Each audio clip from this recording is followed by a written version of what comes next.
This is another section for SDIG. SDIG is a group of individuals, professionals from various fields that reflects us. And our position is to provide everyone opportunity to express their views. We do not determine who is good or who is bad. We embrace all because we believe that each and every one of us may have been shaped for whatever it is and shaped to be good or bad. And we believe that when we come together, we begin to see what factors that may have propelled the person to think how he or she thinks, and hopefully working together to be in unity, create a better environment where everyone is gonna be welcomed. In other words, we provide safe and open and of course inclusive environment where we engage all with various ideas, different races, different social orientations, and every aspect of isms. We welcome them. We don't judge. We work with people because we are all created in the image of God. So we have to champion that belief system and work towards that. So we provide an environment where we share ideas, share stories from all over the world. We are represented in every continent, in more than 50 countries, and we are only beginning. We're gonna be, the people will hear about us as we champion this. But today, I don't wanna talk too much about what we do, but to reflect on our guest, who is also, by the way, a member of SDIG.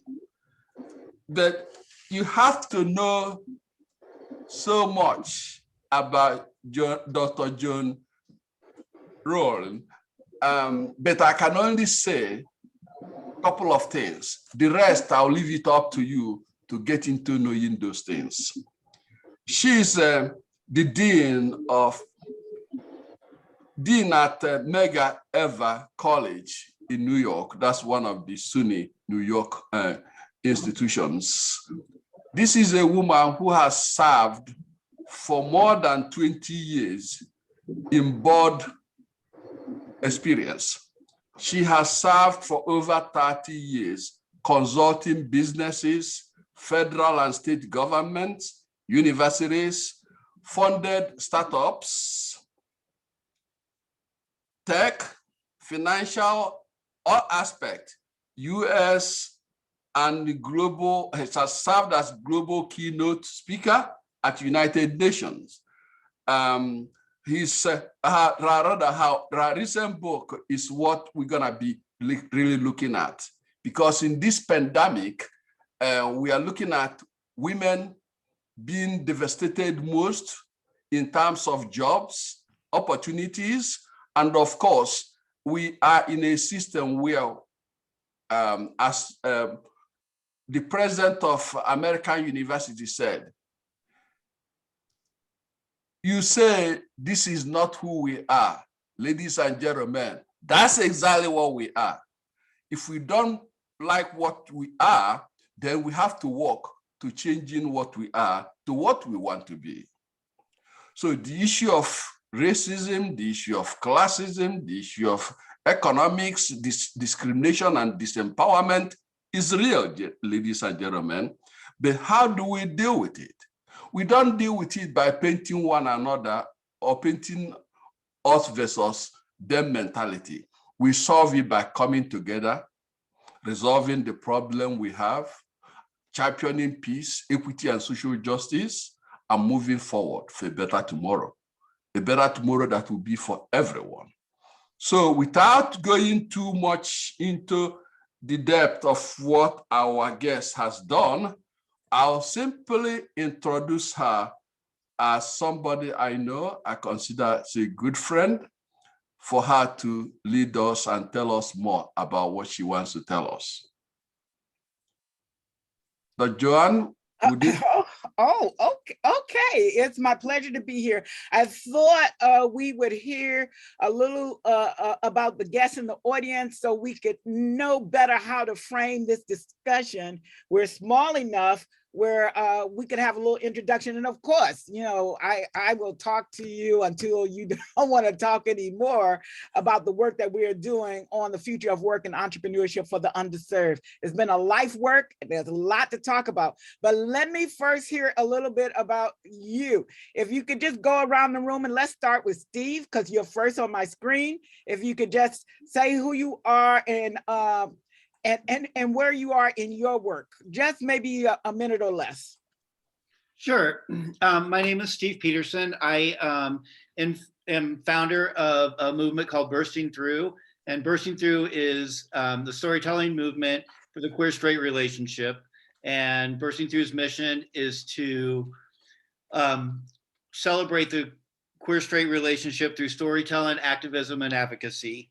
And Bursting Through's objective is to recycle hate into love and put a little more love into the world. And we do that through storytelling. So, and my background is, I have about 30 years of corporate experience in the retail and marketing and visual merchandising world. And I started Bursting Through about 1.5 years ago, and it's just emerging and going public now. And I am happy to be here and try to learn. That's wonderful, turning hate into love. Okay, so the next one would be Robert Moment. You're coming up on my screen. How are you doing today? Fine. Good. My name is Robert Moment. I'm a certified ICF Social Plus Emotional Intelligence Coach, trainer, speaker, and author, and also a certified ICF Executive Coach in Peak Performance. I help executives, managers, and employees achieve high emotional intelligence for peak performance and business success.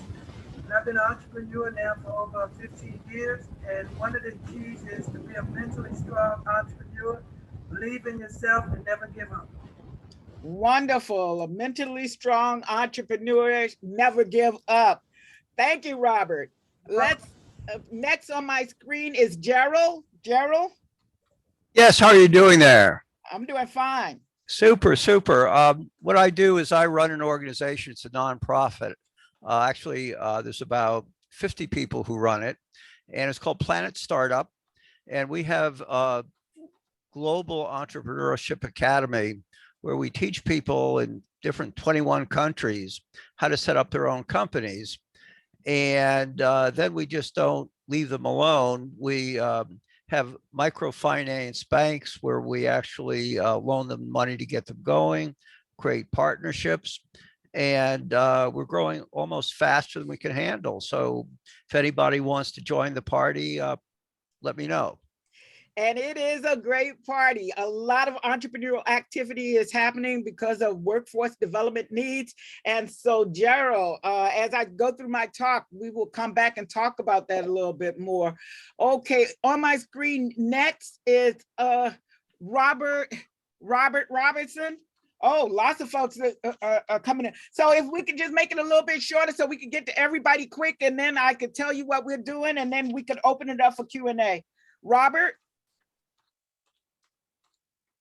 Robert, you're muted. Robert, you're muted. Hi, I'm Robert Robinson. I'm a nationally certified diversity and inclusion trainer for 26 years, and I have worked for Fortune 500 companies mainly, but also educational systems. I'm also a educator and college professor of 38 years in English. English is a second language, communication and organizational systems. My specialty is institutionalized discrimination. Wow. Okay. A lot in that. We'll come back to that too as well. David Hoffman. Oh, you're settled now. You're somewhere where you can see us now. Okay, David. A little bit. Okay. Yeah, so I founded Raising Innovation about 1 year ago. It is an idea that's been in the works, still kind of up and running. a member of SDIG as well. And I've been teaching 20 plus years and weaving creativity and problem solving into that teaching. I've also taught international entrepreneurship, and that's been a key focus of mine, along with student advocacy, student voice advocacy. So. Okay, great, David. Working with the students in entrepreneurship. So we had global entrepreneurship, working with others and workforce development, and we have the students. I think we're gonna have a great conversation. Patricia Page, you're up next. Yes, good morning. My name is Patricia Page. I'm the retired and inspired workforce development coach and friend. I am the CEO of Patricia's Inspirational Learning and Training Center. I am also the manager of SDIG. I'm going to cut it short, but basically I try to assist all learners in navigating their job calling. Oh, wow. We came to the calling. A lot of folks in here got their own calling, and they're here today with us. Okay, thank you, Patricia. Uchimnama, I know I messed up the name. Could you just help me out with that one?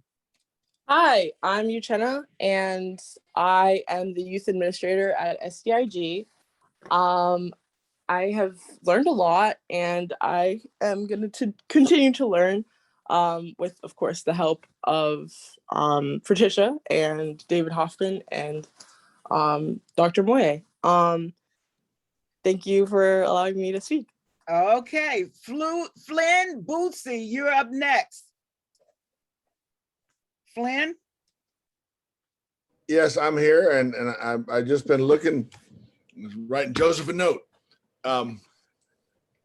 Okay. I've been involved with SDIG for quite a while, very supportive of the work that it's doing and the need to do this kind of work. I have taught entrepreneurship in 5 major universities. I've done entrepreneurship as a form of economic development in 42 countries around the world. And I think, it's not only how to make a living doing it, but it's to empower yourself to make it happen. Glad to be here. Thank you. Thank you, Flynn. Entrepreneurship, economic development, workforce development, all themes coming out. Mona Lisa, are you ready? Yes, I'm ready. Thank you for the opportunity. And okay, so I am in Ghana, and I'm a lecturer, but I also run an organization for soft skills, for skills development, besides everything HR in the work area, basically. Thank you. Excellent. And Sima Lehman, you're the last one on my screen. Oh, wait a minute. No, we have Cedric. I think he's going to leave in a few minutes. Do you just want to say hello to the group? Or has he gone already? Yeah, there he is. There we go. A very good afternoon to this wonderful group from the SDIG London office. My name is Sedley Adams. I'm a modern workplace specialist, which is a fancy way of saying that for those of us through the 2020-21 pandemic who have been forced to work online, whether we're in a troubled environment or whether we're at the top of our tree, myself and my colleagues here at SDIG in the technical department specialize in connecting people from a technical perspective, because our mantra is that it's not about the tech, it's all about the people. So we provide the support for these and other meetings and communications around the world through SD Online, our online office, where we have some phenomenal specialists who can communicate with people around the world, bring out journals, bring out a range of different activities. And we are very proud to be a part of this event. Thank you so much, Dr. Rolle. Thank you. Sima, you have the last word, and then we'll get started. I'll share with you a little bit about what my plan is for the Hi. Go ahead. Hi, I'm Sima Lieberman, and I help create inclusive work cultures, and I have a podcast on Across Race, podcast on race. My work is in consulting, facilitating, and speaking. Excellent. Okay, it sounds like we're all in the same work, and that's wonderful. We're in the work of helping others help themselves. So let's talk a little bit. I'll share a little bit about my work, our work, and then we will do a Q&A. And then if you don't have any more questions, we could talk a little bit about our new book that just came out in reference to the future of work and entrepreneurship for the underserved. And why would we include entrepreneurship? For many, many years, we have looked at the work part, and the work part just for economic development has not been enough. The engine in most countries for economic development is small businesses and entrepreneurial endeavors. And so when we look at the future of work, everyone was talking about the future of work, but they didn't do a call out specifically for entrepreneurship. It started for us back in 2015, 2016, when we came together at a conference. And many of you have been to many conferences. And you know, you go and you present your papers and you may get some feedback, but usually that's the end of it. What we wanted was additional collaboration with each other. We wanted to continue our work and find solutions for our students, our community. We are in the heart of New York. You heard that I'm the dean of the School of Business at Medgar Evers College that sits in Brooklyn, New York, with the finance capital of the world, a fashion mecca, lots of opportunities. But what we found was that our students was having problems, even some of our best students getting placed. And so we started looking at, well, what are the conditions? And we started saying that maybe we should not just be looking for jobs, but maybe we should be looking for job creators and how to develop more job creators in our community so that they could support more jobs in our community. So I'll tell you at a very high level, you know, I'm an economist by training, so I look at things through the lens of supply and demand and disruptions in the workforce. My area of expertise coming out of Howard University was human resources, quantitative analysis, and urban economics. I looked at housing because housing is the biggest purchase, but then I also looked at the labor market. What were things that were happening in the labor market? Discrimination, other issues and challenges that we have just not resolved. And our approach with the colleagues and scholars that I have been working with, some of the things we're not going to fix in our lifetime, but what can we do? And what we can work with our communities from the ground up and help shape some of the things that can be done that we could see some improvements. Now I mentioned to you I was an economist, so I looked at the data very carefully. And I looked at the worldwide income inequity data in terms of income. I focused on the US because we had a lot of things that we did in our laws for the protected classes, and you know who the protected classes are. So, and then I was looking at the race issue and said, well, we had all these laws and civil rights, surely there must have been some progress.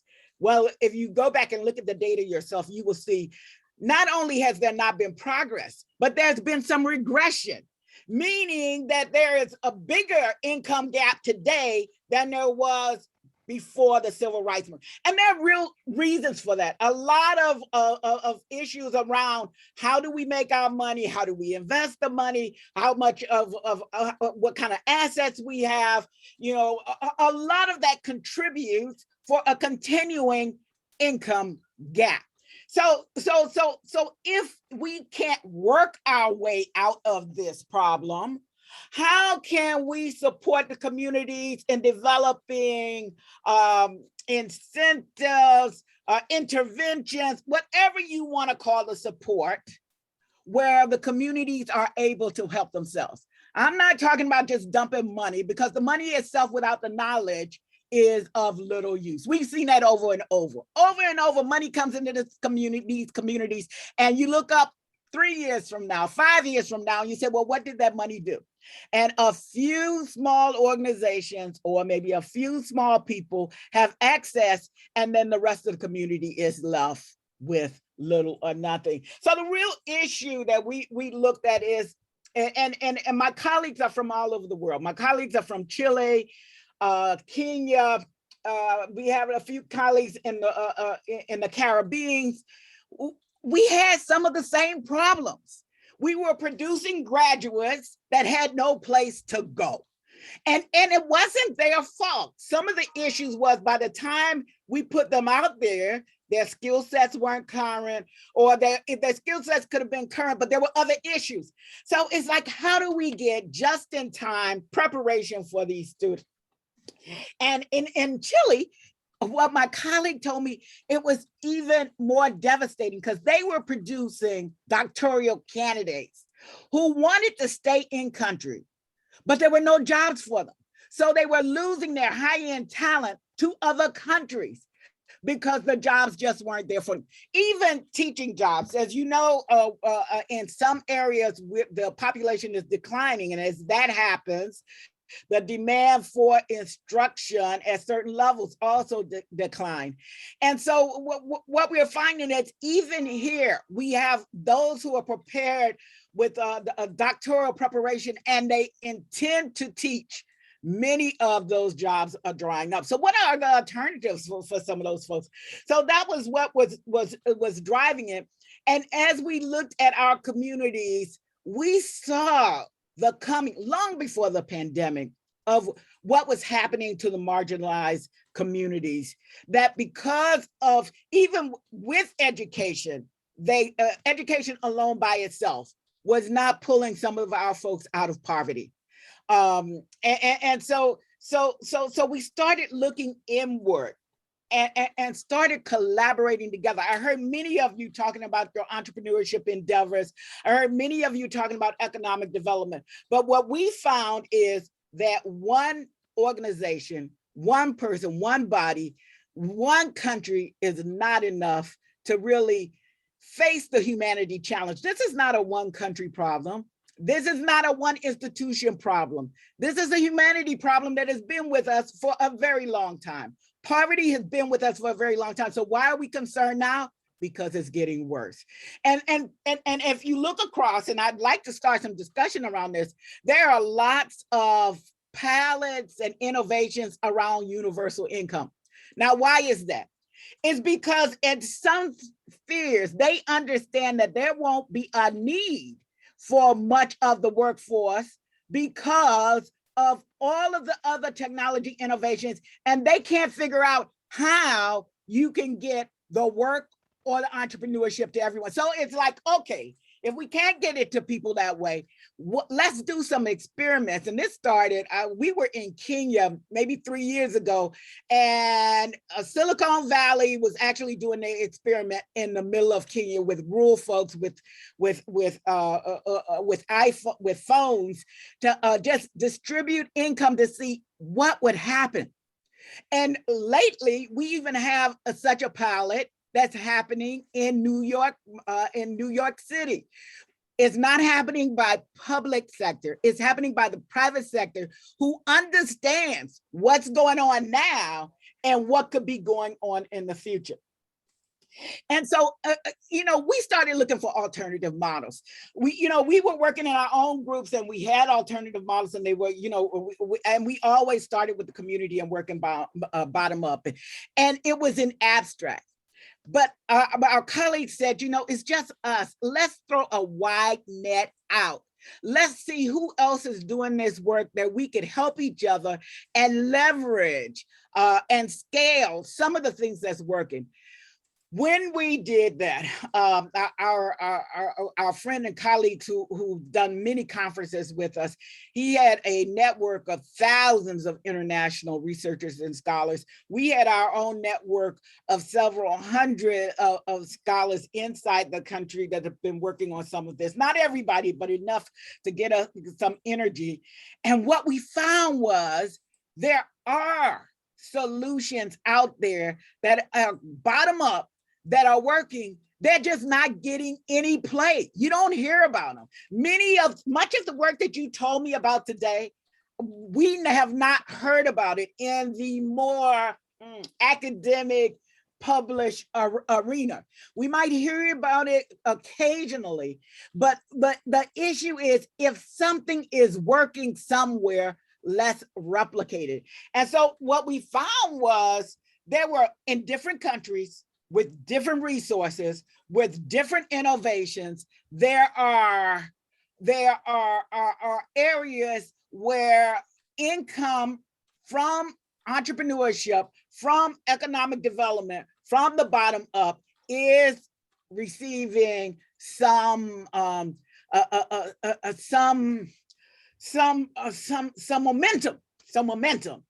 The question is, if we continue to work in isolation, if we continue to work in pockets, it is going to be more difficult to see the kind of systemic change globally that we need as humanity. And so we believe that the coming future of work is going to require constant retooling. Many of you are in education. Constant upskilling is not going to stop. It's going to get faster, but our current modes of education, our current modes of training may not be sufficient to do what we have to do with all of those who will need the support and help. I will give you an example. IBM, that's where I had my corporate experience. IBM indicated that 75% of the world's workforce does not have degrees. So 50% of the jobs that they have globally, worldwide, do not require degrees. But we continue to in our system to produce a lot of folks with degrees, and many of them can't or are not being placed. It's a mismatch. It's not that the workforce can't be prepared, it's that we in education, we in training are not preparing them for the right things fast enough. We're not collaborating with some of our industry partners to understand, in their research labs, they know what's coming and they know the skills that are coming, but we just have not done enough work with them to be as effective as we will need to be for the masses of folks that will need help in the marketplace. So I'm going to, let me see where my time is. Yes, I'm at half an hour, and I want to leave substantial time for us to give back and forth, because I truly believe we learn from listening to each other and working together. The lead chapter in the book that we did was done by someone who had been in the field in Latin America, in several different countries, and I won't name them all. But what they found was, you can transform a whole community if you have one thing, and that's a shared vision.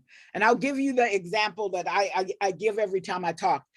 In Latin America, there's a lot of drug economies, and a lot of the communities are drug communities. And they're not drug communities just because they want to be so, but it's a source of economic development and growth for that community, a real source. And what we found, or what they found, is that it was the women that said, we would take less money if we could have our husbands, our sons, our future to help us raise these children that they're leaving behind. And so what they did with the work of the scholars who rolled up their sleeves, listened to them, they created a shared vision in their community. And in that shared vision, it was like, okay, someone will need to provide the services. Someone will need to provide the education and training. And they divvied all the little entrepreneurial kinds of activities that needed to happen. And they kept the money in the community to flow it in the community. And gradually they were able to release or relieve their dependency on that drug and that crime economy. And it came from a real place in the calling and the soul that, you know, money is not everything if we don't have our family, if we don't have our people. And so using that, they were able to shape everything that the community needed. And it didn't happen overnight. It took a lot of public-private partnerships. Took a lot of collaborations. It took a lot of synergy and working together, but they did it. And several of those communities are no longer dependent on the drugs for the livelihood of the families that live there. And we would not have seen that example. We were looking at something similar in our community, developing a center for entrepreneurship opportunity for many of the students in our system, as well as many of the community folks in our systems. But once we saw something was already available and working, and we had something in the abstract, and this had something with years of demonstrated success, we started looking at the success factors that they had. Key to the success factors was listening to those whose lives you're trying to transform. A lot of times when we see folks who are not educated the same as some of us, and I'm just saying in general, the academy, I'm not saying any one specific person, we dismiss them and we continue to do top down instead of bottom up. This is what we have for you. Try it, see if you like it. As opposed to, what is your real problem here? Your problem may be different from the problem of someone else I dealt with. We need to understand what it is you want out of this relationship, what you need out of your own community. And I believe they found, and this, like I said, is in the first chapter of our book, they found once they had an understanding and a commitment from the folks, they were able to drive real systemic and positive change. And so what I would like to throw out, unless Joseph, you have any other ideas, I would like to throw out a time for a question and answer period for us to talk about some of the collaborations you've done, some of the work that you've done that involve the community from the bottom up, or if you have some other insight that you think for the work might be useful for this small group that we have. We're a very small group, so all of us can participate and engage in the conversation. Joseph, do you have anything else? Well, first of all, I want to thank you. I want to thank all those that are here. I see some people trying to get in, but the network is not allowing them. I just keep hearing connecting without getting them in. So having said that, Dr. JoAnn, I know that you are very passionate about all these issues. I think that propelled you to do the obvious, writing the book. So I'm not going to ask you about the book because you may have the time to talk about it. The question I have for you, though, what would you say to this global audience? Because whether you believe it or not, we have people across the globe who are represented here. I think some of them mentioned it. What would you say to them to take what you had described as common situation, both in developed and underdeveloped countries, so that they can relate to it and really utilize the information to do things in their generic localities that will impact the suffering people within those communities? Okay. Thank you for that question. But I do want to hear from everybody else too, because I can talk all day long and I am passionate about this. You know, I'm a first generation college student. I have known poverty. I have seen the change that education can do, and it is not enough. Okay, so you ask, how and where can we start? Start from where you are. You know, I went to Kenya 3 times and I thought I really understood urban housing.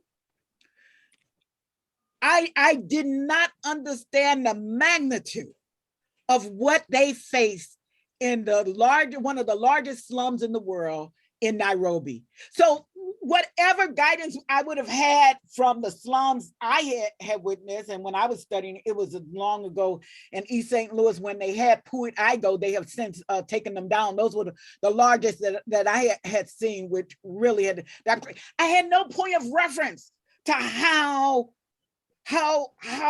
impoverished. And mind you, in those slums of Nairobi, the main thing that I saw was entrepreneurial endeavors.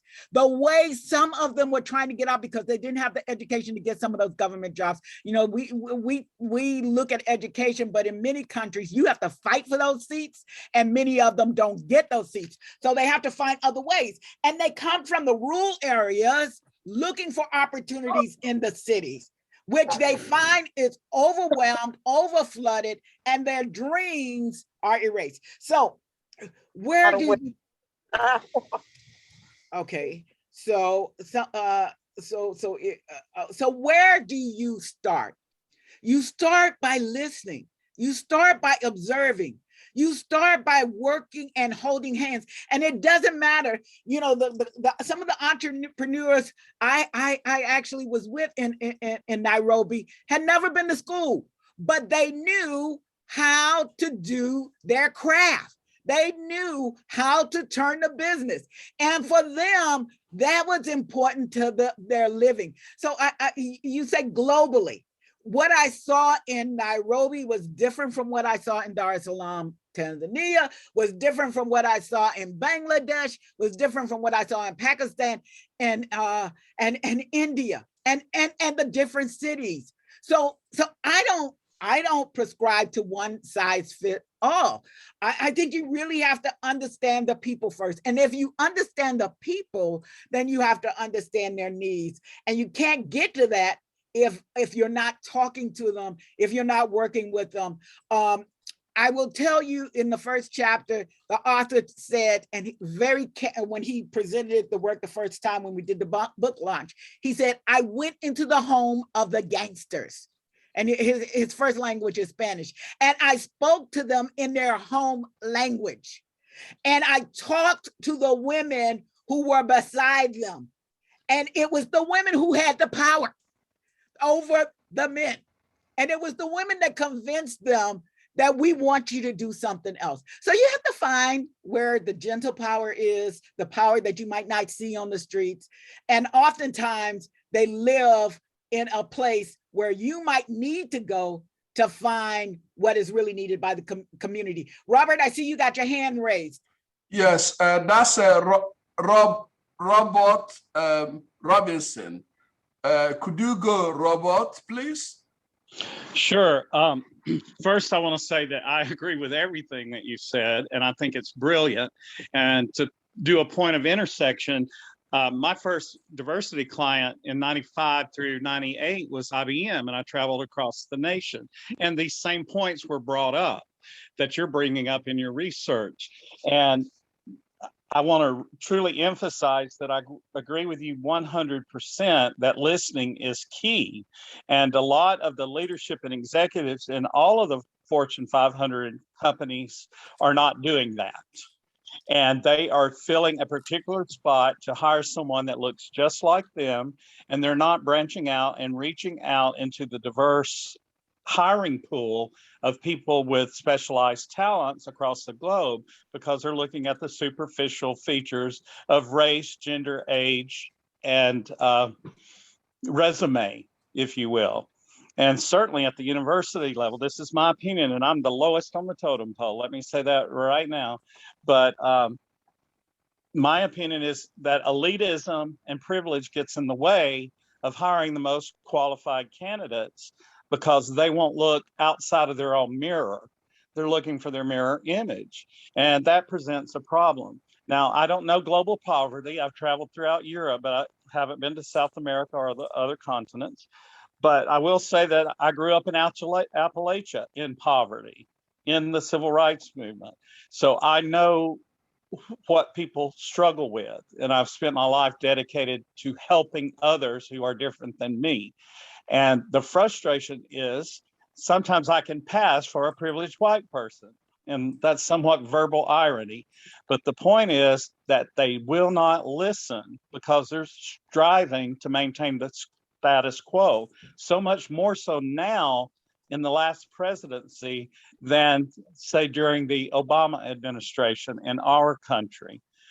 But being an ESOL teacher, we had 92 languages spoken in the metro Atlanta in my school system. And my idea was, or my job was to write the curriculum for those teachers who taught 92 languages.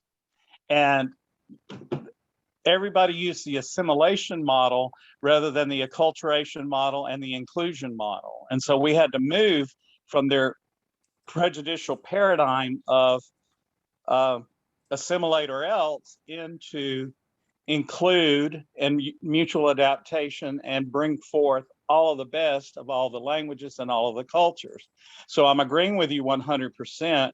I'm looking at it from the bottom up as opposed from the top down. And I commend you for saying that and listen to the people. Now, how we get through to university professors who are following their hierarchical paradigms and their ways of climbing the tenure ladder, for example, I don't know. And that's been a frustration for me. And I worked at a university for 15 years.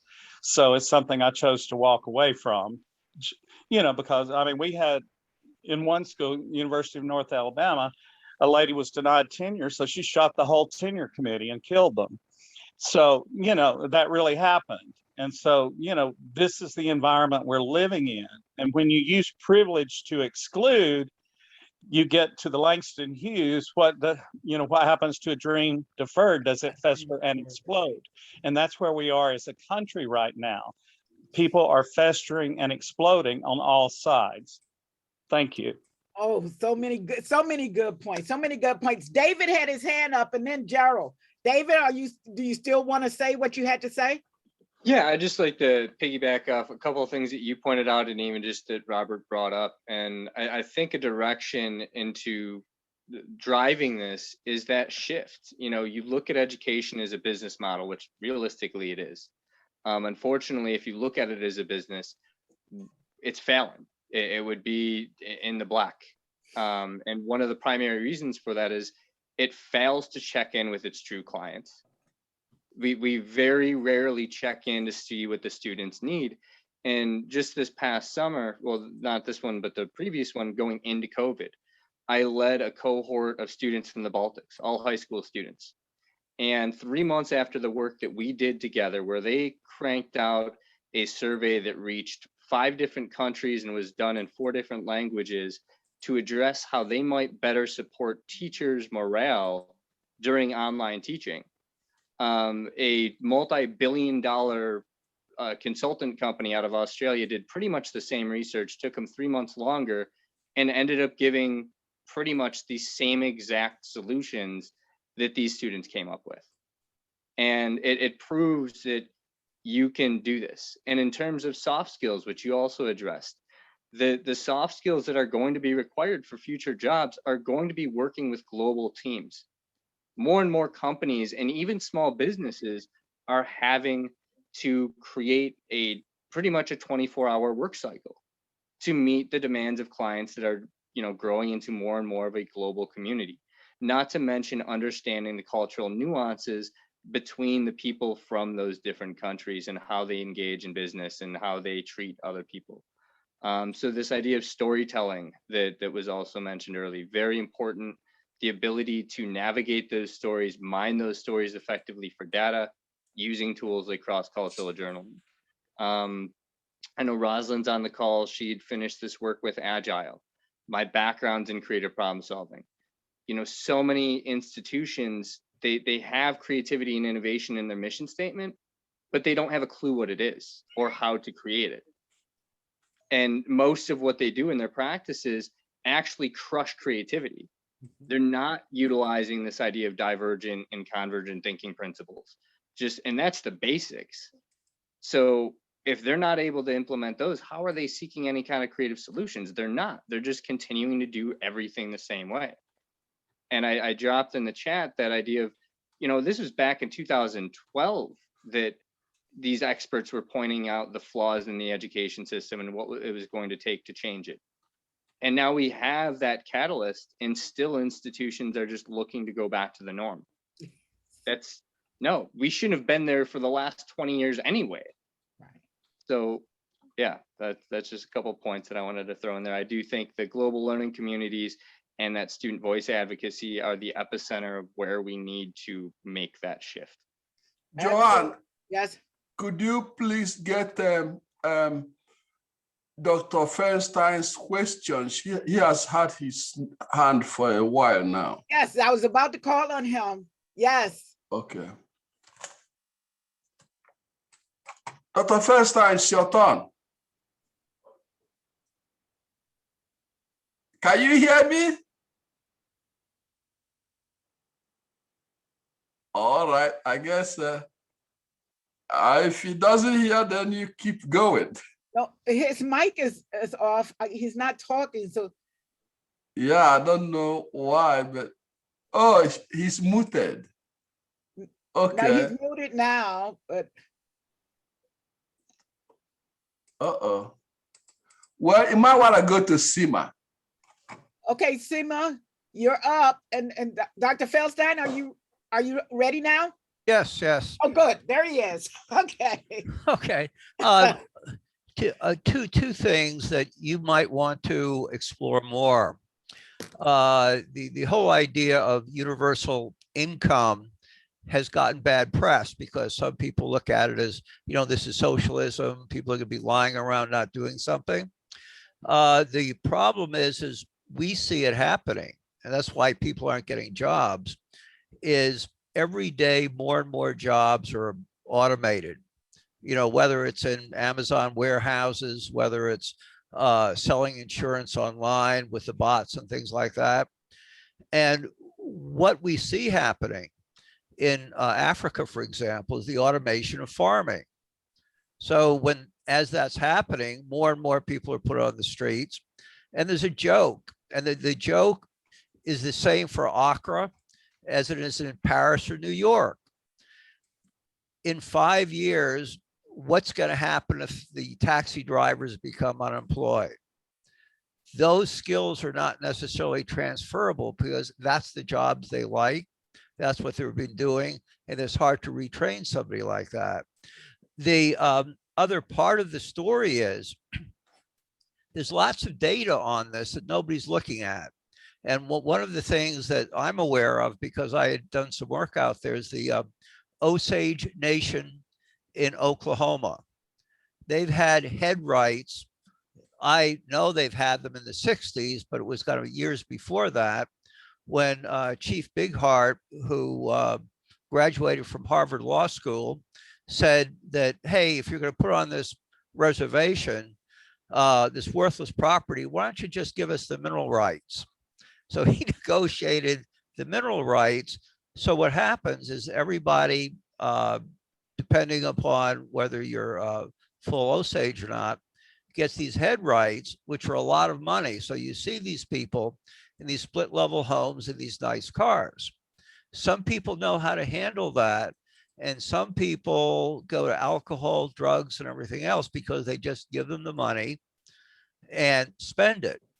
Now, with all that data, I haven't seen any papers at all about how we're going to deal with the universal income if it comes. So what do you think about that? I think you're absolutely right. I think just dumping money into a community is not a solution. I think just dumping the universal income into a community is not the solution, unless we give the community some way of how to process self-worth. A lot of the reasons that they're going to the alcohols and the drugs because they used to have an image of who they are and why they were and what was their purpose. Now it's like, well, what is my purpose? What do I do? I mean, and it's one thing to work all your life and then go into retirement, but when there is never any work for you to identify with, when your community it just exists, how do you define your worth and yourself? I think that's an issue that we got to work out while we continue to work on the development of economic development through entrepreneurship, because even though a lot of the automation is going to take many of the jobs are going to be created by new innovations and technologies. The trouble is the gap. How will we know when they're coming and how to skill up for them? And how can we drive that down lower than it is now? The people that know about the skill up are those who are in the corporations. And when the corporations bring them out, they retrain their own people, they reskill their own people. And those who haven't been privy, they just don't get it. And so they are stuck with universal income. It creates a problem. Where are JoAnn? you? Oh, there you are. There you are. And JoAnn, there's two other issues. Well, one is, how do we share the wealth? You have a society of robots running around. And then some people are a little bit uneasy because they say, well, this industrial revolution is going to be different. And they say it's different because if you have, you see these Japanese robots serving you martinis, and so there goes the restaurant trade. But then you also have them kind of designing circuits, circuit boards. So for the first time, all of a sudden, it used to be the low end manufacturing warehouse jobs were automated, but now what we're having is the higher end ones. And then people are a little bit uneasy about where this is going to go. And then how do you share the wealth and who has it? I mean, that's an openness. So what we do, we just focus right now. We think about these things and we don't discuss them that much, but the idea is just creating these entrepreneurial prosperity zones around the world, tying it with the banking, because we found out that, you train them to be entrepreneurs and they can't buy the baby chicks that they're going to grow up to and then sell to the restaurants, or the fish, or processing shea nuts or something. So without that and without the partnerships, it doesn't work. So we've learned a lot about, how to make it happen. I think you're right on it. No one sector can make it happen by themselves. Even if you train them, if they don't have the capital to get what they need to scale up, they can't scale. In fact, many of the places, starting a business isn't the problem. The issue is sustaining and staying in the business past 3 to 5 years. Most businesses everywhere fail before they succeed. And so how do we give businesses what they need to sustain longer and to grow, to grow longer? But yeah, I think you're right on the right path. I think you're on the right path. I would say not just those partnerships, but partnerships with our policymakers and our governments to say, we need larger cooperatives so that one bank or two banks or three banks can't determine how much farming we can do in a region. And that might be a problem. Yeah. Sima, yes. Hi, I'm listening to this discussion, and I'm getting so much out of it, and it really makes me think that there was no one answer. There's no one answer, and everything that I'm hearing is the answer. It's all like part of the big answer, like the small answers in the big answer, because it is a system, and it's looking at which pieces of the system do we have power to dismantle, which pieces of the system can we change? So I'm, hearing some amazing things that I hadn't thought of before. And one thing I've been thinking a lot about is the whole concept of financial, what do you call it? Financial legacy or financial or historical financial legacy in terms of Generational wealth. What is it called? Thank you. That's Generational wealth, yeah. Generational wealth. And look, like who has generational wealth, who doesn't, but what that generational wealth gives people. And I know in the United States, and I know in other countries too, generational wealth gives people contacts that they need in order to get where they want to go in terms of business or other parts of your life. It also gives people information that they need, gives people skills that they need. And who has most of that is most in the United States, at least, and I know it tends to be mostly white people. And oftentimes people just look at college, they say, well, if everybody needs to go to college, everybody needs to learn these skills. And I think about the United States, that you can have a white person and a black person go to Harvard. But if that white person has a history with that white person's parents went to college, their grandparents went to college, at the dinner table, they talk, and I know this is also true for the UK, at the dinner table, they talk about business. So that person grows up entrenched in business, not only entrenched in business, but there's also a good chance that that person's parents or grandparents might even have contacts that they grow up with that they can get to know. The Black person, I'm not saying all Black people don't have this, but but by and large, who has it in the most part and who doesn't, it's like white people have that more. So you have the same the Black person who graduates from Harvard too, who does not come from intergenerational wealth. That person did not grow up hearing about business every day. They didn't grow up with all those resources. They didn't grow up with all those contacts. They didn't have like the president of whatever bank or whatever company come to their house for dinner. They didn't learn how to navigate all of those mazes. So then ultimately, because the white person ends up as a lawyer, they might end up working at some top corporation, making bazillions of dollars. But you see, like the Black person ends up at legal aid. I mean, they may have wanted to work at legal aid, but maybe they didn't want to work at legal aid, but they didn't have what was necessary to be able to make it like an automatic thing. Oh yeah, when you graduate, don't worry, you're going to get here, you're going to get there. I mean, even as a white person who grew up in a low income family, I mean, I didn't have any of that. You know, when I graduated, I didn't know what I wanted. I didn't even know how you got to get places. But as a white person, I still could get in the door. You know, if I could even think about it, I could get in the door. Whereas a Black person, another person of color isn't even going to get in the door. So I think that we need to be able to look at those things. And I'm not sure how you do it, in whether it's in college. I mean, I guess in college or also in the community, how you give people access to those resources. Because I liked what whoever it was said, that, you know, people's bias makes people hire people just that look like them.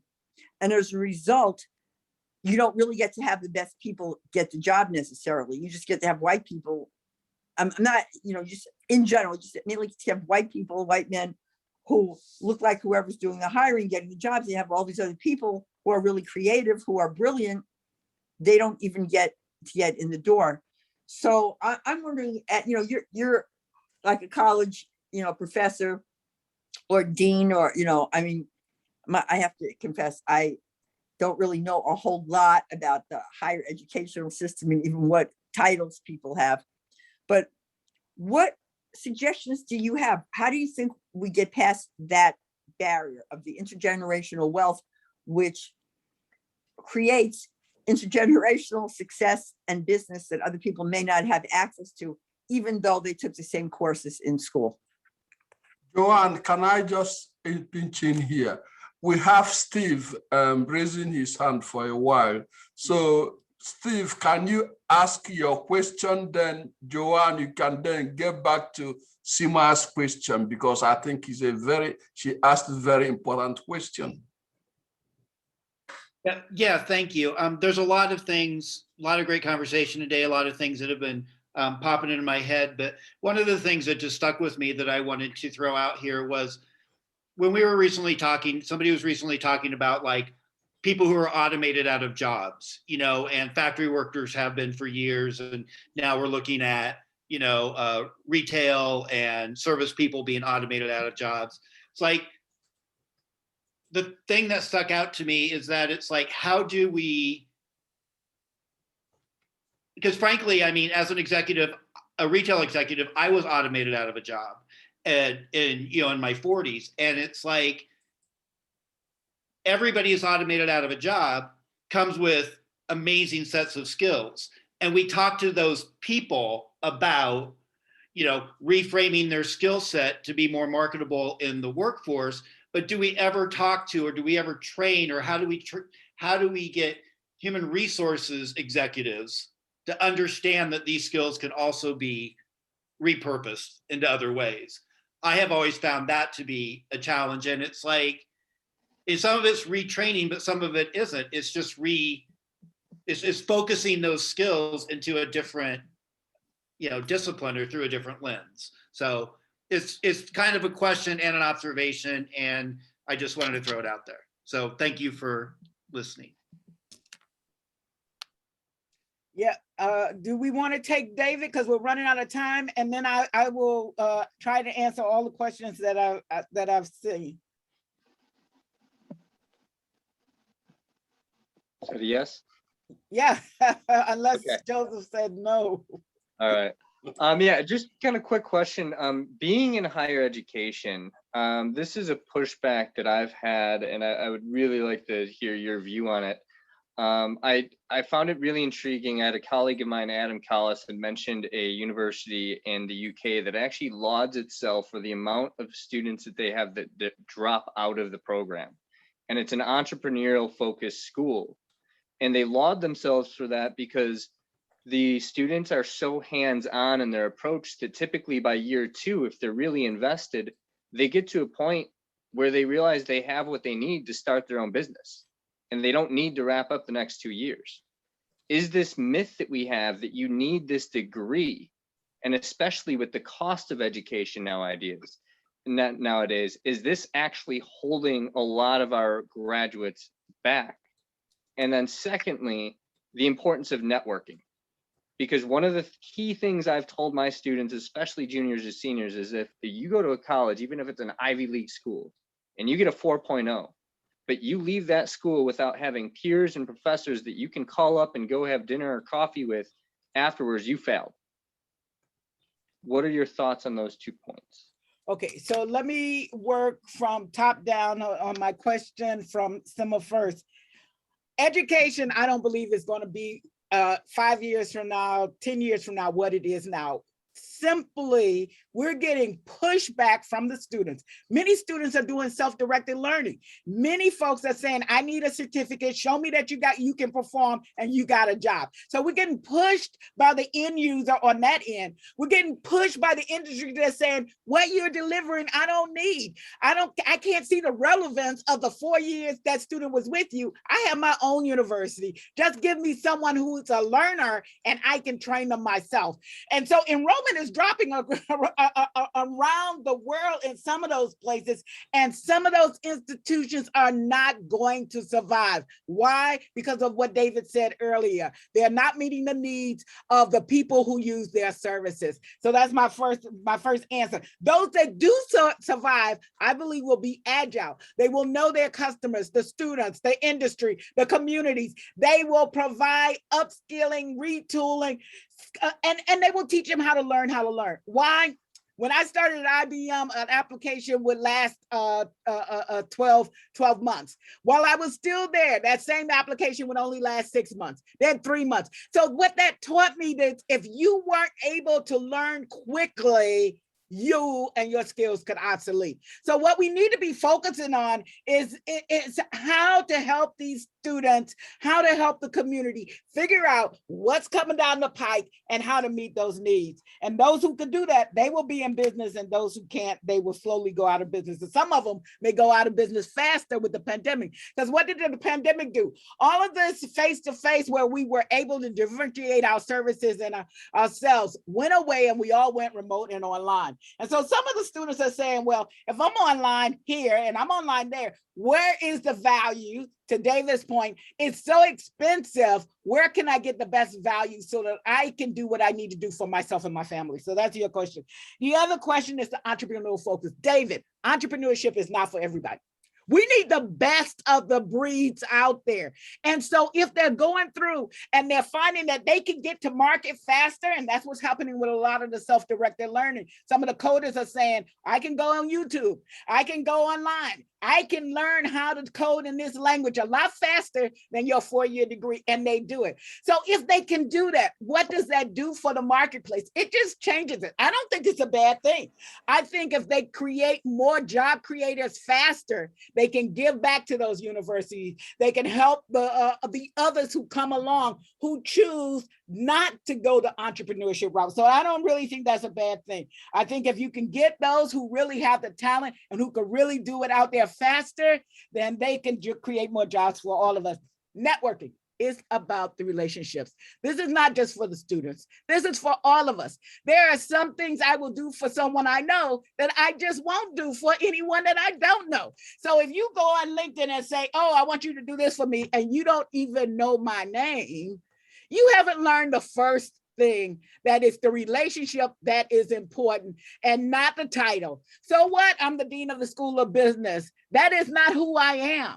I am someone who believes in entrepreneurship, economic development. I believe in people of difference. I believe in working from, if you believe in all those things we got something to talk about. If you don't believe in, if you don't even know what my conversation is, why are you bothering me? So yes, David, you are right. It's about establishing the relationship, and through the networks, we can establish better relationships, higher quality relationships, where we can collaborate, work together, and leverage opportunities for all. I'm done, Joseph. Well, I not quite. I have a question for you.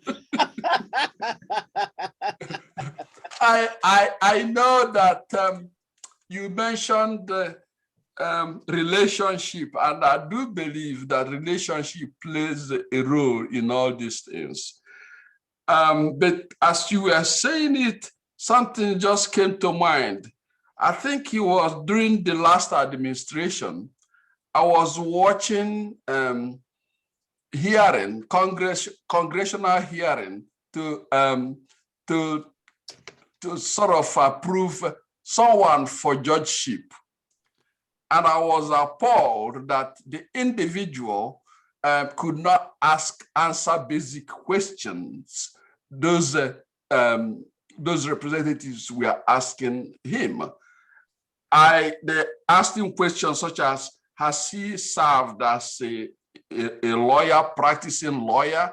The answer was no. Most of the relevant questions that would give them the courage to go ahead and say, you are qualified, the answers were basically no.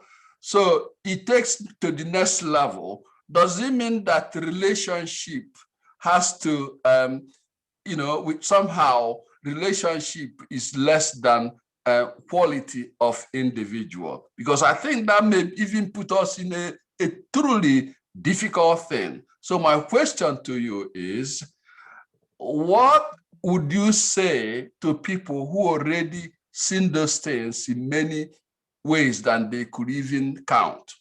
They say that everything is just whom you know, not necessarily what you can do. I think the world is changing.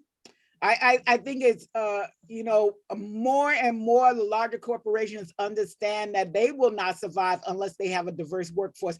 And I'm not just talking about color and gender and all that stuff. Going back to David's point, they need people who are able to think differently, divergently. They need people who are able to be creative. And I almost laughed when he said they don't even know what creativity is. And then you can find it in all kinds of mission statements. But they need people who have a lot of what some of the underutilized workforce have. Some of the underutilized workforce are very creative from the gut.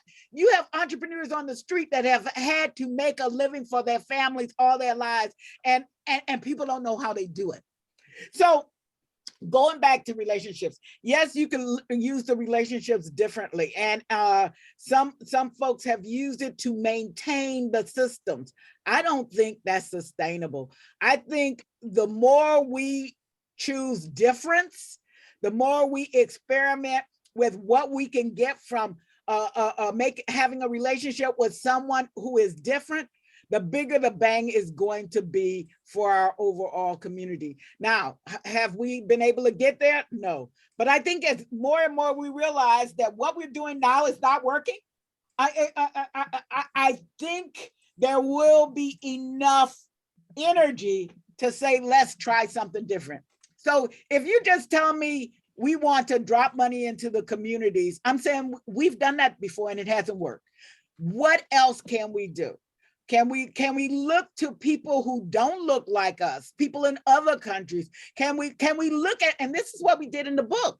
It was Chile, Jamaica, the US and Brooklyn, and Kenya, Nairobi, Kenya. And we were like, it's not enough. We threw a wider net out. And what we found was other folks in Latin America, other folks in India and Bangladesh had really tried some other things that worked for them. Now, will all those things work for us? Maybe not, but at least we had real solid evidence in new relationships that something else could work. Thank you so much. And time is actually running against us faster than we could imagine. So with that, I want to thank our all the audience. I want to thank you, particularly Dr. JoAnn. I really appreciate it. And Dr. JoAnn had also indicated that you could check her book and you can look at it either. I think she said that certain number we are giving free. So if you have to explore that opportunity and get it, and I think it's a wonderful book. So I encourage you to take a look at it. It's free on Kindle Unlimited. It's free on Kindle Unlimited. A handbook on the future of work and entrepreneurship for the underserved on Amazon. Okay, so I guess you've heard from the horse's mouth. So I want to thank you for coming, and I thank all of you. And that's the end of our discussion today. I want to also ask that you check SDIG LinkedIn program. You see number of events that are going to be coming up. From next month, we are now much more organized with people who are really helping us to shape SDIG in the trajectory we want it. So we're going to have range of things. And by first day of each month, if you go to SDIG LinkedIn, you see all the events for the month. Then you choose whichever one that you would like to participate in. So with that, I thank you for coming, and you have a good day.